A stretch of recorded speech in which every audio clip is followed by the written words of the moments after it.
Hello friends, welcome to fluent English. இன்றைக்கி டே 8. டே 8ல் என்ன பார்க்க போகிறோன்னா 4 வேர்ட்ஸ் யூஸ் பண்ணி எப்படி சென்டென்ஸ் ஃப்ரேம் பண்ணலாம்னு பார்ப்போம். ஃபஸ்ட்டு முதல் 2 வேர்ட்ஸ் பார்ப்போம். This, that. திஸ்னா என்ன? இது. தட்னா என்ன? அது. எக்ஸாம்பிள் பாருங்கள். This is a flower. That is a flower. இது ரெண்டுக்கு என்ன டிஃப்ரெண்ட்னா, உங்கள் பக்கத்தில் இருக்குன்னா திஸ் இஸ் அ ஃப்ளவர், அதுவே அந்த ஃப்ளவர் தூரமாக இருக்குன்னா அப்போ தட் இஸ் அ ஃப்ளவர். இப்போ இது என்னோட பேனா, திஸ் இஸ் மை பென். அதுவே அவன்கிட்ட பேனா, அவன் பேனா வச்சுருக்கான்னா அது என்னோட பேனான்னு சொல்லுவீங்கள, that is my pen. Next எப்படி நெகட்டிவாக சொல்கிறதுன்னு பார்ப்போம். இப்போ பாருங்கள், இது என்னது? இது சேர்.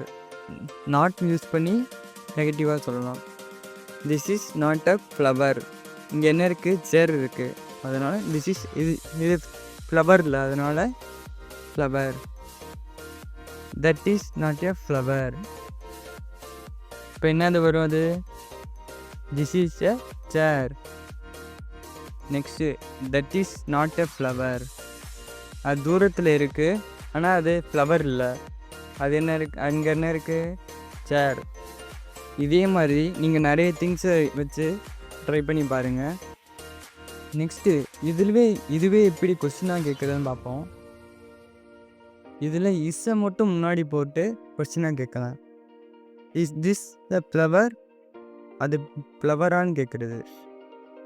அதுவே அது ஃப்ளவரான்னு கேட்குறது. Is that a flower? Next பாருங்கள். தீஸ், தோஸ், இந்த 2 வேர்ட்ஸை பற்றி பார்ப்போம். தீஸ்னா என்ன? தீஸ்னா இவைகள், தோஸ்னா அவைகள். இது பன்மையில் வரும். பாருங்கள், தீஸ் ஆர் ஃப்ளவர்ஸ். இங்கே ஃப்ளவர்ஸ் எஸ் ஆயிடுச்சு. அங்கே தட் இருந்து these are flowers, those are flowers. ஒன்றுக்கு மேலே வர்றது 2 வரும். பக்கத்தில் இருந்து என்ன சொல்லுவீங்க? These are flowers. தூரமாக இருக்குன்னா தோஸ் ஆர் ஃப்ளவர்ஸ்.